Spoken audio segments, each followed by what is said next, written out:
This talk is to go along with Chapter 4, the arrangement of electrons in atoms. I am starting at slide 1. It is a actual picture from a scanning electron microscope, and it's just the title. So let's click to the next slide, which is blue, and it has this really cool infographic on it about light being a particle in a wave. So light does have characteristics of both particles and waves. And so when we think particle, think about like an atom, or an electron or a proton, something that even if it has just a really really tiny mass, does have some kind of mass. Okay, and then waves are a little bit harder to define, but think about light, and light has some energy. Other types of waves that we're familiar with are radio waves and ultraviolet waves.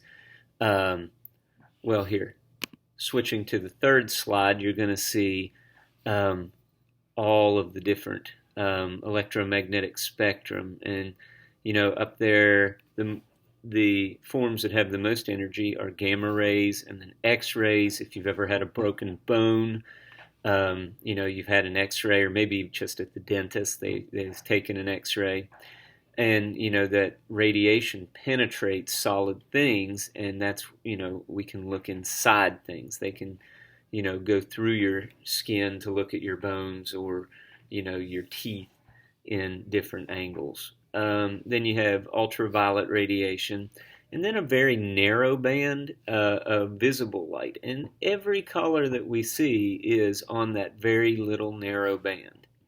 And then going down, and as we move in this graphic from left to right, the energy is going down because the frequency, as you move to from left to right, is going down, and the wavelength is getting longer.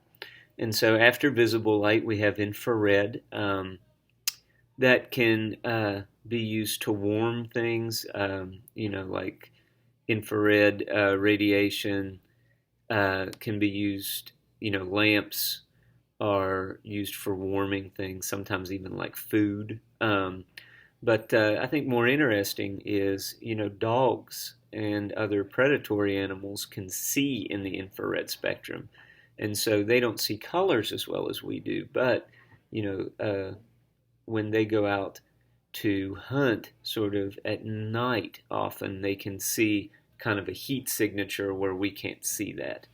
Then you go down to microwaves and FM and AM radio waves, and then longer waves.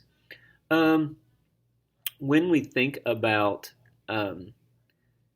radiation being dangerous, we're obviously up in the gamma, X-rays, and UV ray range, because UV rays, they can cause skin cancer. X-rays, prolonged exposure, obviously causes cancer, and then gamma rays. Those, if you get exposed to a lot of gamma rays, that's a problem. It's not going to be an Incredible Hulk situation.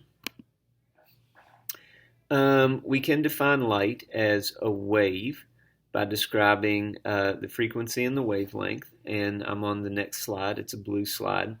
And so the frequency is how many waves pass a certain point in a certain time. I always think about that as if you're standing on one of the overpasses in I-20, how many cars go underneath that underpass in like a minute. That's the frequency of cars. And so if you have a longer wavelength, you have a lower frequency and a lower energy. So I'm going to say that one more time. Long wavelength, low frequency, low energy. Short wavelength, high frequency, high energy. And since all electromagnetic radiation, switching slides, travels at the same speed, it's known as the speed of light, but it's really the speed of all electromagnetic radiation, 3.00 times 10 to the 8th meters per second. We can set up this relationship where the speed of any electromagnetic radiation in a vacuum, the speed of light.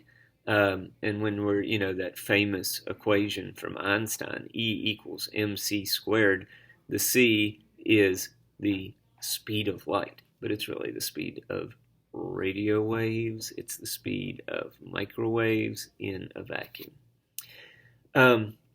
But when we multiply the wavelength in meters and the frequency in hertz, otherwise known as per seconds, 1 over seconds, we get the speed, which is meters per second. And we're going to do a few calculations with that.